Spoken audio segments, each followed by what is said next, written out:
How many deaths does it take before someone listens to the truth? In 1822, as yellow fever swept through the port town of Natchez, Mississippi with biblical fury, a man named Jonas Ryder, property of the Fairmont plantation, stood before the city's medical board with blood-stained hands and a remedy that had already prevented dozens of deaths among his fellow enslaved workers. The physicians, draped in their formal coats and armed with degrees from prestigious Eastern universities, looked down at this illiterate field hand as if he were offering them dirt and superstition. They dismissed him without a second thought, returning to their bloodletting bowls and mercury treatments. What those doctors didn't know, what they refused to acknowledge, was that Jonas had learned his cure from the dying whispers of a woman who'd survived 3 fever outbreaks in Sandom before being sold to Mississippi. And as the body count climbed past 100 in just 2 weeks, with entire families wiped out in the elegant homes along Silver Street, Jonas faced an impossible choice. Watch hundreds more die while waiting for official permission or act without it, knowing that the penalty for an enslaved person practicing medicine was death. This is the story of how knowledge became a crime, how pride became a plague, and how a man with everything to lose became the only thing standing between a city and annihilation.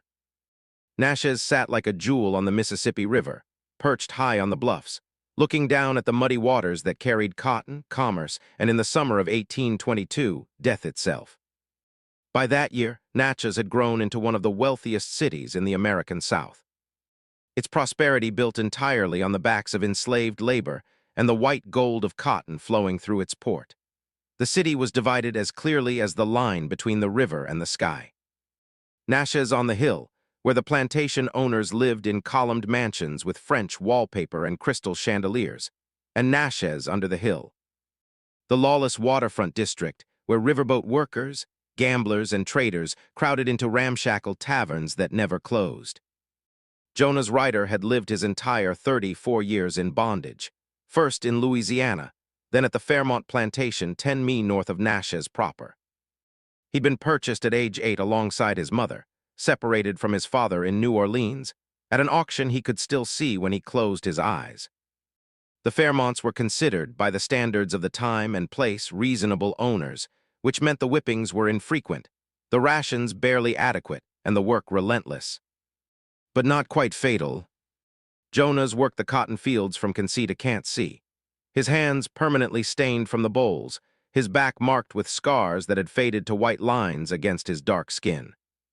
What set Jonas apart from the other 130 enslaved people at Fairmont wasn't physical strength or submission. It was his mind. He absorbed information like the earth absorbed rain. Remembering every conversation he overheard, every treatment he witnessed, every plant and root the older enslaved people used for remedies, he couldn't read or write. Teaching the enslaved to read was illegal in Mississippi, punishable by 39 lashes, but his memory was flawless.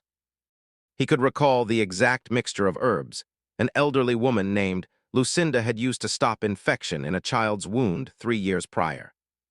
He remembered how Thomas, a man who'd been brought from Jamaica, described which leaves to chew for stomach pain. Jonas collected this knowledge the way some men collected coins, storing it away for when it might mean the difference between life and death. In March of 1821, the Fairmonts acquired a new enslaved woman from the estate sale in Louisiana. Her name was Margaret, though she'd been called many names before that in a life that had carried her from West Africa to Santa, from the chaos of the Haitian Revolution to Louisiana, and finally to Mississippi. She was probably 50 years old, maybe older. With silver hair she kept wrapped in an indigo cloth and eyes that had witnessed empires fall. Margaret barely spoke English, and when she did, her words carried the musical lilt of French Creole.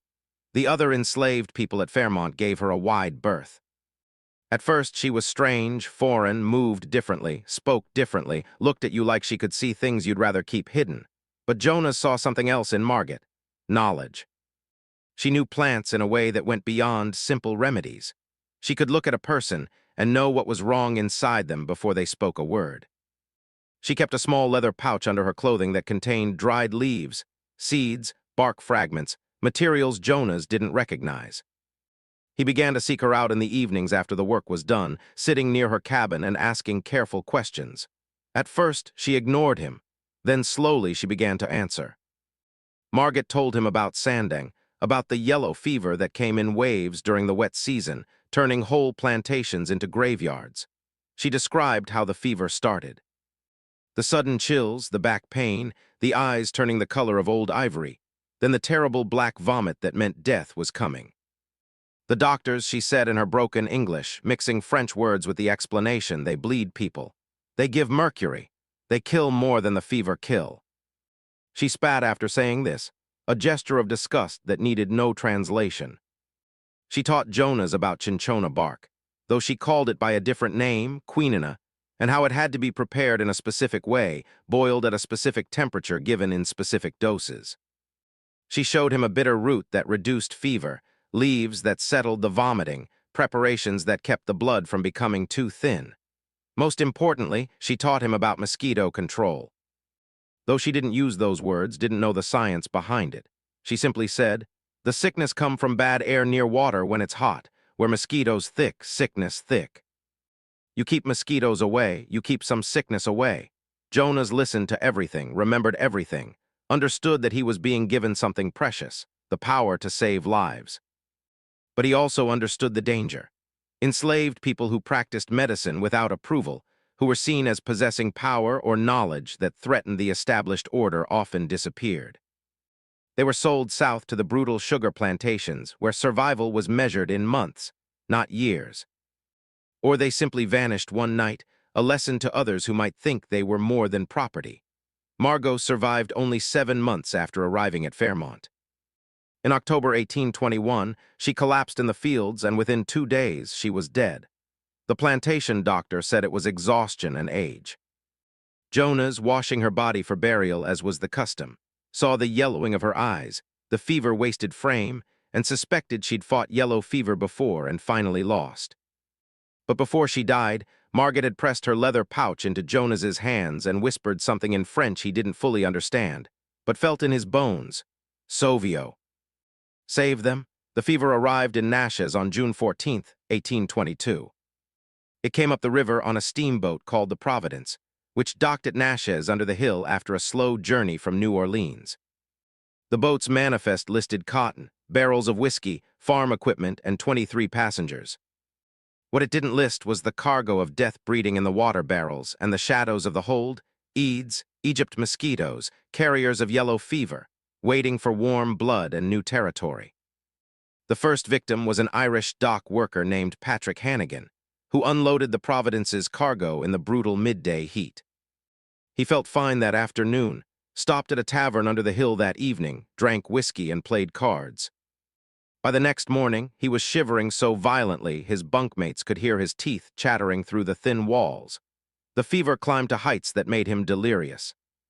He vomited, complained of back pain so severe he couldn't stand, and within 72 hours of the first symptom, Patrick Hannigan was dead. The doctor who examined the body, a young physician named Dr. Raymond Fletcher, noted the symptoms: high fever, back pain, jaundice, and knew immediately what he was looking at. Yellow fever, the terror of every southern port city, the scourge that could wipe out a quarter of a population in a single summer. He reported his findings to the mayor and the medical board, a group of 6 physicians who oversaw public health in Natchez and the surrounding county. The medical board, led by Dr. Cornelius Howell, a 60-year-old graduate of the University of Pennsylvania who'd practiced in Natchez for 30 years, convened an emergency meeting on June 17th. Their approach to yellow fever was based on what they'd learned in medical school, on the established wisdom of the day.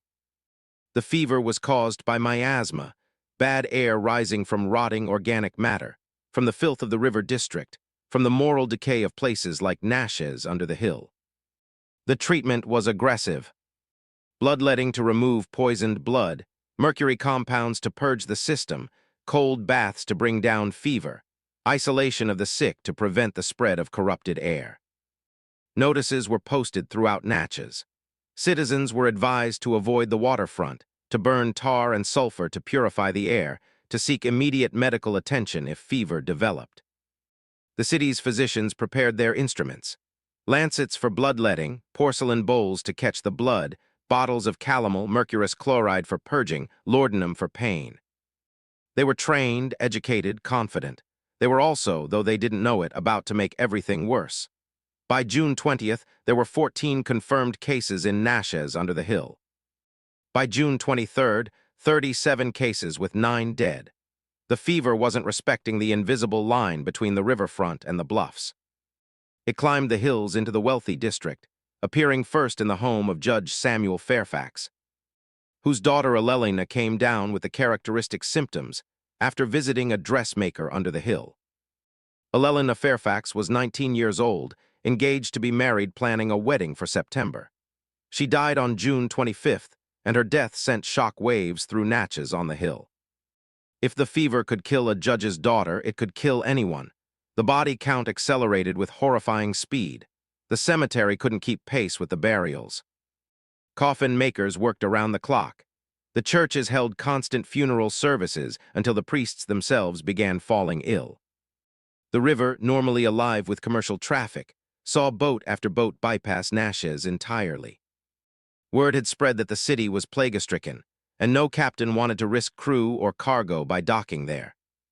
The physicians worked themselves to exhaustion, moving from house to house, applying their treatments with dedication and increasing desperation. Dark Howell performed bloodletting on 40 patients in a single day, returning home with his coat stained dark. Dr. Fletcher administered mercury treatments until his hands trembled from fatigue, but the death rate didn't slow. If anything, it accelerated. Patients who survived the fever often died from the treatments, from blood loss, from mercury poisoning, from systems too weakened to endure the aggressive interventions. No one questioned the methods. The methods were science. The methods were what every medical school taught, what every textbook confirmed, what centuries of tradition supported. Meanwhile, 10 mi north at the Fairmont plantation, Jonas Ryder watched the fear spread among the enslaved community like ripples in water. News traveled fast through the network of enslaved people who moved between plantations and town, carrying messages, trading information, warning each other of dangers. They heard about the fever in Natchez, about the death toll, about the doctors who couldn't stop it. On June 27th, the fever arrived at Fairmont. A fieldan named Samuel collapsed during the afternoon work, fever-stricken and shaking. By evening, 2 more were sick. The overseer, Mr. Talbert, reported it to James Fairmont, who immediately sent for his plantation physician, an elderly doctor named Dr. Graham, who made rounds to several plantations in the area. Dr. Graham arrived the next morning, examined the sick, confirmed yellow fever, and prescribed the standard treatments: bloodletting, purging, isolation. Jonas, helping to carry one of the sick men to the isolation cabin, watched Dr. Graham work. He saw the lancet cut into fevered flesh, watched the blood drain into bowls, saw mercury compounds forced down throats. He said nothing. Speaking out would be suicide. But that night after Dr. Graham left, Jonas made a decision that would change everything. He went to his cabin and retrieved Margot's leather pouch hidden beneath the floorboards under his sleeping pallet. Inside were the materials she'd given him: cinchona bark carefully dried and wrapped, seeds from a plant she'd called strong leaf, dried roots whose purposes he'd memorized. He also carried knowledge, exact preparations, specific temperatures, crucial timing. He had watched 3 people die from yellow fever at Fairmont the previous summer, and he'd watched Dr. Graham apply the same treatments that were now filling Natchez's cemetery. Jonas understood with a clarity that had nothing to do with formal education, that the accepted treatment was killing people faster than the disease. The question was, what was he willing to risk to prove it? Jonas had seen death before, not just death from disease, but death from defiance. When he was 16, another enslaved man at Fairmont, a fieldan named Nathan, had dared to speak up during a punishment he believed was unjust. The overseer had been about to whip a young boy for allegedly stealing food. And Nathan, unable to stay silent, had stepped forward and said the boy was innocent, that Nathan had seen someone else take the food. The overseer, enraged at being contradicted by enslaved property, had turned the whip on Nathan instead. But Nathan didn't submit. He grabbed the whip mid-strike, an act so shocking that everything stopped. For exactly 3 seconds, Nathan held the whip, staring at the overseer with something like triumph in his eyes. He was sold within 24 hours, sent to a sugar plantation in Louisiana. Word came back 6 months later that Nathan was dead, worked to death in the cane fields where enslaved people lasted an average of 7 years. The lesson was clear. Any assertion of power, any challenge to authority, any suggestion that an enslaved person might know something a white person didn't was punishable by torture or death. Yet Jonas also remembered other lessons, passed down through whispered stories in the quarters on long summer nights. Stories of enslaved people who'd saved lives with herbal knowledge, who delivered babies when white doctors refused to come, who treated infections and fevers and kept children alive through winters that should have killed them. This knowledge existed in the shadows, practiced quietly, never acknowledged by the people who benefited from it. The white doctors might ignore it, might deny its existence, but it was real. Jonas had seen it work.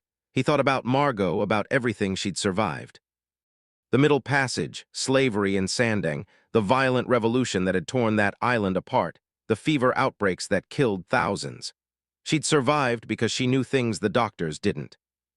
And she'd given that knowledge to Jonas, knowing he might be the only person who'd use it, who'd remember it, who'd risk everything to prove its value. On the night of June 28th, after Dr. Graham had left and the sick had been isolated in a cabin at the edge of the quarters, Jonas made his move. He prepared the cinchona bark exactly as Margaret had taught him, boiled in water at a specific temperature. Not too hot, which would destroy the beneficial properties, not too cool, which wouldn't extract them. He added the root that reduced fever mixed in a preparation from the strong leaf seeds that helped with the vomiting. He made enough for the 3 sick men in the isolation cabin. He approached the cabin near midnight when the overseer was drunk and asleep, when the plantation had settled into its uneasy nighttime quiet. The sick men were in bad condition, high fevers, jaundiced skin, the beginning stages of the black vomit that signaled the final phase. Jonas spooned the bitter liquid into their mouths, explaining nothing because there wasn't time, forcing them to swallow despite their weakened state. He stayed with them through the night, monitoring their temperatures, giving additional doses when needed, cleaning them when the vomiting came. By dawn, 2 of the 3 men showed improvement. Their fevers had dropped slightly. The delirium had eased. The 3rd man, who'd been furthest along in the disease progression, died just after sunrise. But Jonas suspected he'd been too far gone by the time treatment started. Still, a 2-3 survival rate was infinitely better than what Dr. Graham's methods had achieved. Over the next 3 days, Jonas quietly treated 12 more cases at Fairmont. He had to be careful, had to move in the shadows, had to make it appear that he was simply helping tend the sick while Dr. Graham's treatments did the real work, but the results spoke for themselves. Of the 15 people Jonas treated, 11 survived. Of the 8 people who received only Dr. Graham's bloodletting and mercury, 2 survived, and both were young, strong field hands whose bodies could withstand the aggressive interventions. People in the quarters began to notice. They didn't speak openly about it, but Jonas saw it in their eyes, felt it in the way they looked at him when he passed. They knew, and more importantly, they trusted him. On July 3rd, James Fairmont himself commented to his overseer that the fever seemed to be burning itself out at the plantation. That they'd been fortunate to lose only 4 people when neighboring plantations were reporting devastation. The overseer agreed, attributing their good fortune to Dr. Graham's excellent care and perhaps divine intervention. Jonas, standing nearby with a water bucket, said nothing. In Natchez, the situation spiraled into nightmare.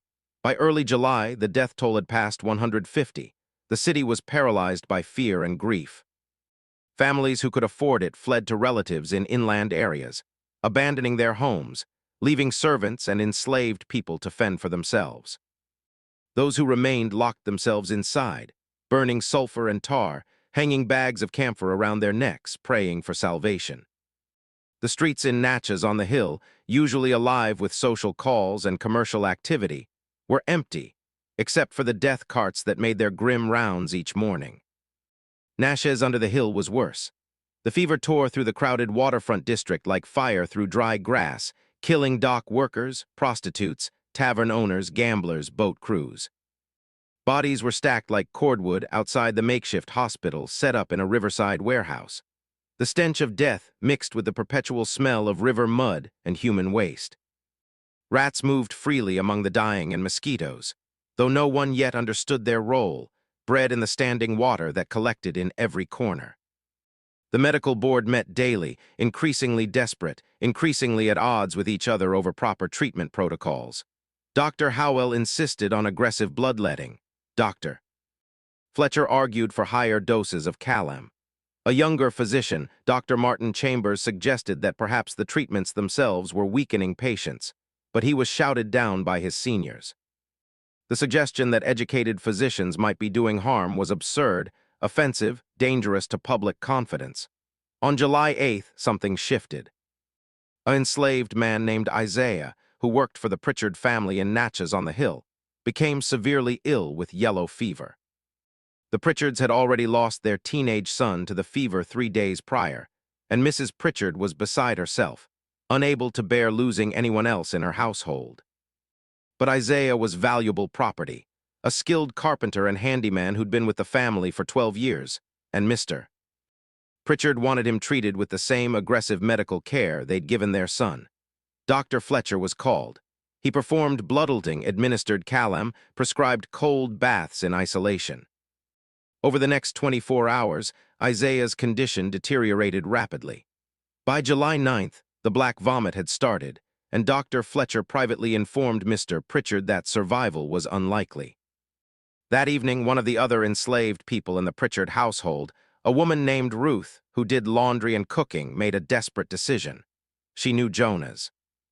They were from the same region in Louisiana originally, had maintained contact through the networks that connected enslaved people across plantations and town. Ruth had heard through those whispered channels about what had happened at Fairmont, about Jonas's treatments, about the survival rates that seemed impossible. After dark, Ruth walked the 10 miles from Natchez to the Fairmont plantation. It was dangerous. Enslaved people couldn't travel without passes, and being caught meant punishment. But she'd made the calculation that Isaiah's life was worth the risk. She found Jonas in the quarters and begged him to come back to Natchez to treat Isaiah before it was too late. Jonas understood immediately what she was asking him to do. Leaving the plantation without permission was illegal. Treating someone without his owner's approval was illegal. Contradicting a white doctor's treatment was potentially fatal, but Ruth was on her knees, tears streaming down her face. And Jonas knew that if he had this knowledge and didn't use it, every death that followed was a weight he'd carry forever. He told Ruth to return to Natchez, to tell Isaiah's family he'd be there the following night.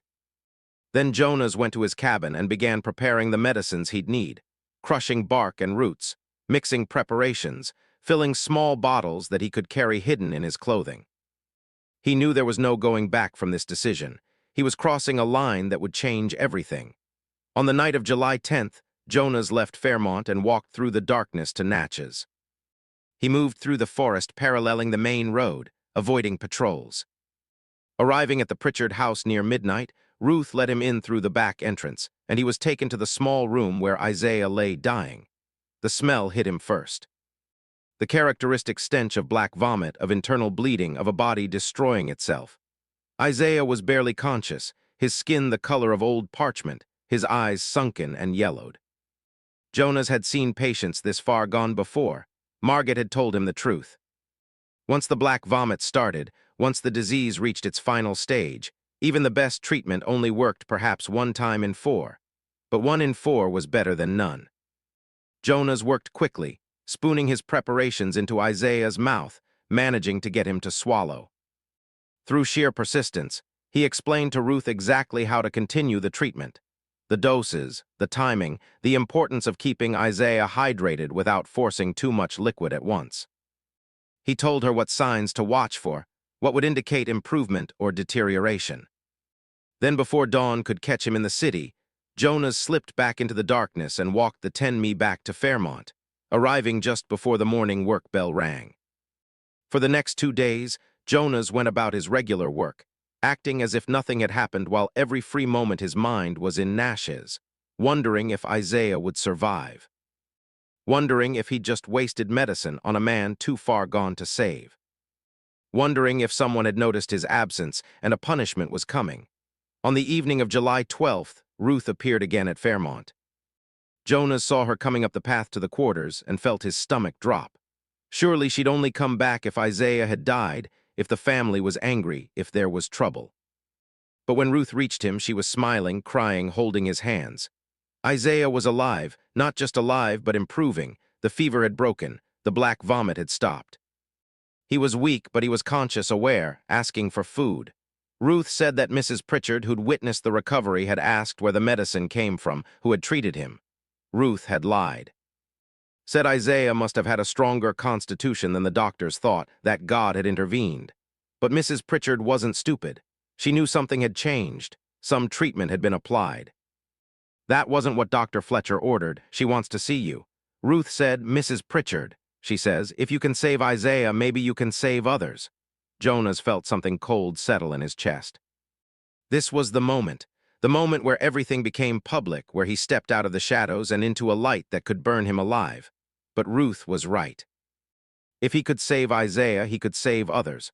Hundreds of others, given what was happening in Natchez. Tell Mrs. Pritchard, Jonas said slowly, that I'll come, but she needs to understand. If the doctors find out, if they know I'm contradicting their treatments, they'll stop me. They'll arrest me or worse. She has to decide if she's willing to protect me. Ruth nodded and left. 2 days later, she returned with a message. Mrs. Pritchard wanted Jonas to come to Natchez. She would personally guarantee his safety. She wanted him to treat her household, her neighbors, anyone who was sick. She'd seen a miracle, and she wasn't going to let medical pride or racial prejudice prevent more miracles. On July 15th, Jonas Ryder walked into Natchez and began openly treating yellow fever patients with methods no educated doctor in the city accepted as legitimate. He had no idea he was about to save nearly 300 lives, or that doing so would make him powerful enemies among the very men who were supposed to be saving people themselves. Mrs. Pritchard was a woman of considerable social standing. Her husband Charles Pritchard owned extensive cotton holdings and served on the city council. And when she threw open her home to an enslaved healer against all social convention, Natchez paid attention. At first, it was simple curiosity. Word spread through the networks of servants and enslaved people. Jonas Ryder from the Fairmont plantation was in the city. He was treating fever patients, and people were surviving at rates the white doctors couldn't match. The first few patients Jonas treated beyond Isaiah were household servants in wealthy homes. People whose owners were desperate enough to try anything, whose deaths wouldn't spark outrage, but whose survival might offer hope. Jonas worked methodically, explaining nothing to the white families, but teaching the enslaved caregivers exactly how to prepare and administer the treatments. He knew his best chance of success was to create a network of people who could continue the work, even if he was stopped. A nurse named Dina learned to prepare the cinchona bark preparation. A coachman named Benjamin learned to identify the right plants for the fever-reducing route. An elderly house servant named Clara learned the timing of doses, the signs that indicated improvement, the ways to keep mosquitoes away from the sick. Not because anyone understood why, but because Jonas insisted it mattered. He made them memorize everything, repeat it back to him, practice until they could do it in their sleep. The results were undeniable. Of the first 20 patients Jonas treated directly or through his trained helpers, 16 survived. Compared to the mortality rate under the city doctor's care, which hovered around 70%, Jonas's success rate was miraculous. Families began requesting him, specifically sending servants to find him, offering payment to James Fairmont if he'd allow Jonas to continue working in the city. Fairmont, recognizing a financial opportunity, agreed for $5 per patient, an enormous sum for the time Jonas could treat fever victims in Natchez, with the money going directly to Fairmont. It was a devil's bargain that made Jonas profitable property, but it also gave him official permission to move freely in the city, at least within the constrained bounds of treating fever patients. He couldn't legally practice medicine. That remained a crime for an enslaved person. But in the chaos of an epidemic, legal niceties gave way to desperate pragmatism. By late July, Jonas was treating between 10 and 15 new patients per day. He moved through Natchez like a shadow, arriving at houses before dawn, leaving after dark, always accompanied by Ruth or another enslaved person who could verify his presence was authorized. He barely slept, ate only what people pressed into his hands, worked until his body trembled with exhaustion. But the death rate was dropping. Natchez noticed. This is when the medical board noticed, too. Dr. Cornelius Howell first heard about Jonas on July 23rd when he arrived at the Montgomery household to treat Mrs. Montgomery's yellow fever and found an enslaved man already there administering some kind of herbal preparation. The house servant explained that Jonas Ryder had been treating Mrs. Montgomery for 2 days, that her fever had broken, that the family believed she would survive. Dr. Howell examined Mrs. Montgomery himself found her conscious and improving and felt something he hadn't expected. Rage, not joy at a patient's recovery, not curiosity about what treatment might have worked. Rage that an uneducated slave was being allowed to contradict decades of medical science. That families were turning to folk remedies and superstition instead of trained physicians. That his own authority and expertise were being publicly undermined. Dr. Howell went directly to the medical board and called an emergency meeting. On July the 24th, all 6 board members convened in the city council chambers, and Dr. Howell laid out the situation. An enslaved man with no medical training, no formal education, no legal right to practice medicine was treating yellow fever patients throughout Natchez with unapproved remedies, and families were paying him instead of seeking proper medical care.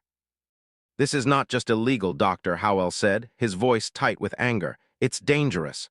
We have no idea what substances this man is using. He could be poisoning people. The fact that some patients are surviving is likely coincidence.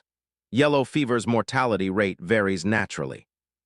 We cannot allow untrained, enslaved individuals to undermine the medical profession and endanger public health. Dr. Fletcher, who'd been one of Isaiah's attending physicians before Jonas's intervention, tried to argue that the results spoke for themselves. That Jonas's patients were surviving at rates far exceeding their own, but he was a young physician, and his voice carried little weight against the senior doctors. Dr. Chambers suggested they at least observe Jonas's methods, perhaps learn what he was doing, assess whether there might be value in his treatments. He was immediately criticized for suggesting that a slave might know something trained doctors didn't, that folk medicine might have anything to offer beyond placebo effects. The board voted 5-1 to petition the city council to ban Jonas Ryder from treating yellow fever patients. They drafted a formal letter citing the danger to public health, the illegality of enslaved people practicing medicine, the necessity of maintaining professional medical standards. Even during an epidemic. The letter was delivered to the city council on July 25th. Jonas learned about the medical board's petition on July 26th from Mrs. Pritchard, who'd heard through her husband's council connections. She came to the boarding house where Jonas was temporarily staying. A small ramshackle building in Natchez under the hill, where enslaved people hired out to work in the city were housed, and found him preparing medicines for the next day's rounds. "They're going to stop you," Mrs. Pritchard said without preamble. "The doctors, they've gone to the council. They're saying you're dangerous, that you're breaking the law, that you need to be arrested and sent back to Fairmont." Jonas looked down at the cinchona bark he was crushing in a mortar, his hands steady despite the fear that climbed his spine. "How long before the council decides?" "They meet day after tomorrow, July 28th, 2 days. In 2 days, the city council would decide whether to shut down the only treatment that was actually saving lives. Whether to prioritize medical authority over hundreds of fever victims who still needed help. Jonas knew that the city's death toll had dropped dramatically since he'd started treating patients, from 20 or 30 deaths per day in mid-July to fewer than 10 in recent days. He also knew that wouldn't matter to doctors whose pride was wounded, whose professional status was threatened by an enslaved man's success. "What if I keep working?" Jonas asked. "What if I ignore the council's decision?" Mrs. Pritchard's expression was grim. "Then they'll arrest you, probably worse. Charles says, Dr. Howell is furious that he's talking about making an example of you. about the dangers of letting slaves think they can practice professions reserved for white men. Jonas, they'll kill you if you defy them openly. But Jonas was thinking about the numbers. 10 patients today, 12 yesterday. If he could treat 15 patients per day for the next month, and if his survival rate held at 75%, that was over 300 lives saved. 300 people who would die if the doctors went back to bloodletting and mercury. If the council banned his treatments, if fear and pride won over evidence and results. 300 lives versus his own. The math wasn't complicated. I need to speak to the council.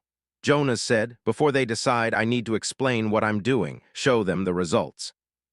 Make them understand that people are dying from the treatments, not just from the fever. Mrs. Pritchard stared at him like he'd lost his mind. Jonas, you're an enslaved man. The council won't even let you in the room. You have no legal standing, no right to address them. No, then you do it. Jonas interrupted. You and any other families whose loved ones I've saved. Tell them the truth. Show them the survival rates. Make them see that this isn't about medical pride or racial status. It's about keeping people alive. Mrs. Pritchard was silent for a long moment. Her expression unreadable. Then she nodded slowly. I'll try. Charles has influence. If I can get other families to support this, families with social standing. She paused, then looked directly at Jonas. But you understand what you're risking. Even if the council allows you to continue, the doctors will never forgive this. You'll have powerful enemies for the rest of your life. Jonas thought about Margot, about her final words. Soyo, save them. He thought about Nathan grabbing the whip. Those 3 seconds of defiant triumph before being crushed. He thought about the fever patients he'd seen this morning, their yellow eyes and trembling hands, their desperate hope that someone could save them. I already have powerful enemies, Jonas said quietly. I'm enslaved. The whole system is my enemy, but right now I have knowledge that can save lives, and I'm going to use it for as long as they let me. Mrs. Pritchard left to begin rallying support among the families Jonas had helped. Jonas returned to preparing his medicines, knowing that in 2 days everything would be decided, and that regardless of what the council chose. He'd already crossed a line that could never be uncrossed. The city council meeting on July 28, 1822 began at 10:00 a.m. in the council chambers, an elegant room in the building that served as Natchez's administrative center. The agenda included several routine items, tax assessments, street repairs, licensing disputes, but everyone present knew the real business was the yellow fever controversy. The question of Jonas Ryder. The conflict between medical authority and desperate pragmatism. The medical board's petition was presented first. Dr. Howell spoke for 20 minutes, laying out the case against allowing Jonas to continue. The illegality of enslaved people practicing medicine, the danger of unapproved treatments. The necessity of maintaining professional standards, the risk that Jonas's success was temporary, and patients would suffer long-term damage from whatever folk remedies he was using. Gentlemen, Dr. Howell concluded, this is not about whether some patients have survived. It's about whether we, as a civilized society, will allow untrained slaves to undermine the medical profession and endanger public health based on superstitions and plant mixtures with no scientific foundation. I urge you to ban this practice immediately and insist that all yellow fever patients receive proper medical care from licensed physicians. Then Mrs. Pritchard stood up. The room went silent. Women didn't typically address the city council, and certainly not to contradict the medical board. But Mrs. Pritchard had spent the past 2 days organizing, and she wasn't alone. Standing with her were 8 other families.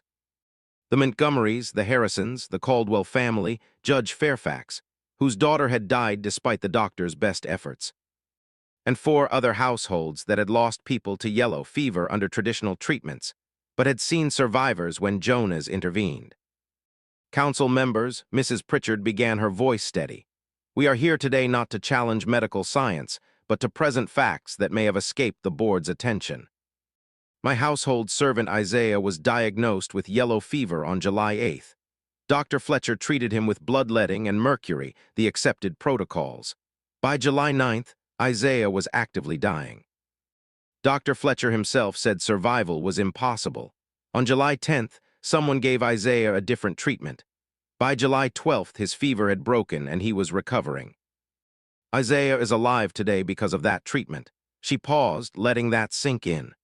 Mrs. Montgomery was treated by Dr. Howell for 4 days. Her condition deteriorated steadily. Jonas Ryder was allowed to treat her on July 22nd. Within 2 days, her fever broke. She survives today. The Harrison family lost their son under medical board treatment. Their daughter survived after Jonas treated her. Judge Fairfax lost his daughter, Elelina, despite Dr. Fletcher's finest efforts. His neighbor's daughter, treated by Jonas, survived. Miss Pritchard looked directly at Dr. Howell. The doctors say Jonas's success is coincidence that yellow fever mortality varies, but the pattern is clear. Under the medical board's treatments, approximately 70% of patients die. Under Jonas's treatments, approximately 75% survive. Those are not coincidental numbers, gentlemen. Those are results. Charles Pritchard, her husband, and a council member spoke next. The council is being asked to choose between medical authority and documented outcomes. I understand the sensitivity of allowing an enslaved person to practice medicine. It violates numerous laws and social conventions, but we're facing an epidemic that has killed over 200 people in 6 weeks. If we ban the one treatment that's actually saving lives because it offends our sense of propriety or professional hierarchy, how many additional deaths will we be responsible for? The debate that followed was heated. Some council members argued passionately that law and social order had to be maintained regardless of circumstances, that allowing exceptions for enslaved people in one area would lead to chaos in others. Others argued just as passionately that the evidence was overwhelming, that Jonas's treatments worked, that banning him would be tantamount to murder. Dr. Howell pushed back hard. He suggested that Jonas was using dangerous substances, possibly addictive drugs that made patients feel temporarily better while causing long-term harm. He argued that the medical board had centuries of accumulated knowledge behind their methods, that questioning bloodletting and mercury treatment was questioning the entire foundation of medicine. He implied without stating directly that allowing Jonas to continue would undermine white authority in ways that extended far beyond medical treatment. Finally, the council called for a vote on the medical board's petition. The room held its breath. The vote was 5 in favor of allowing Jonas to continue, 4 against. It was close, far closer than anyone comfortable with Jonas's work would have liked, but it was enough. The medical board's petition was denied. Jonas would be permitted to continue treating yellow fever patients, with the understanding that he was working under the supervision of property owner James Fairmont, and that the arrangement was temporary, lasting only for the duration of the epidemic. Dr. Howell stood up, his face dark with fury. "You will regret this decision," he said coldly to the council. When patients begin dying from whatever uncontrolled substances this slave is administering, when the long-term effects of his treatments manifest, when the rule of law collapses because we've decided that slaves can practice professions reserved for educated white men, you will remember this day. He walked out of the council chambers, followed by 3 of the other medical board members. Only Dr. Fletcher and Dr. Chambers remained, and Fletcher approached the Pritchard family afterward with a quiet request. "Could Jonas teach me what he's doing? I'd like to understand his methods." The yellow fever epidemic in Natchez continued through August, but the character of it changed fundamentally. Jonas, now working openly with the council's permission, trained 24 enslaved caregivers in his treatment methods. He also, to his surprise, found himself teaching several white physicians, including Dr. Fletcher and Dr. Chambers, who were willing to set aside pride in favor of results. Dr. Fletcher proved to be an eager student. He observed Jonas preparing cinchona bark, noted the exact temperatures and timing, asked careful questions about dosing. He began applying the methods himself, and his patient survival rate immediately improved. Dr. Chambers focused on the preventive measures, the mosquito control techniques that Jonas insisted on. Though neither man fully understood why keeping mosquitoes away from patients seemed to help, they just knew it did. Dr. Howell and the other senior physicians refused to change their methods.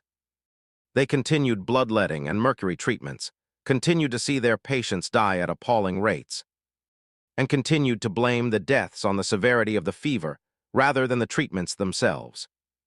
But as word spread about Jonas's success, fewer patients sought out the traditional doctors. Families specifically requested Dr. Fletcher or Dr. Chambers, knowing they'd use Jonas's protocols. The old guard found themselves increasingly isolated, treating only the most conservative families who preferred tradition over results. By the end of August, the fever outbreak was waning.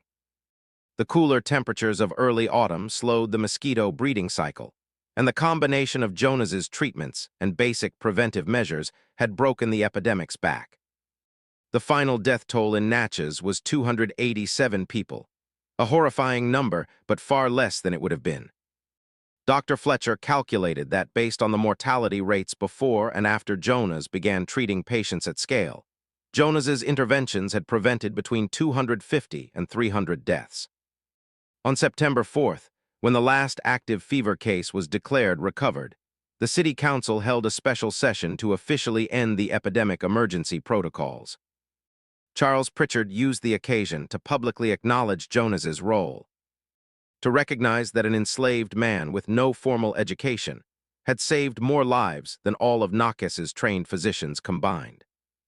The recognition was complex, uncomfortable, hedged with qualifications and explanations that preserved social hierarchies while acknowledging undeniable facts. Jonas was thanked but not freed. James Fairmont retained full ownership. Jonas's knowledge was acknowledged but not legitimized. He was never permitted to practice medicine outside the specific context of the epidemic.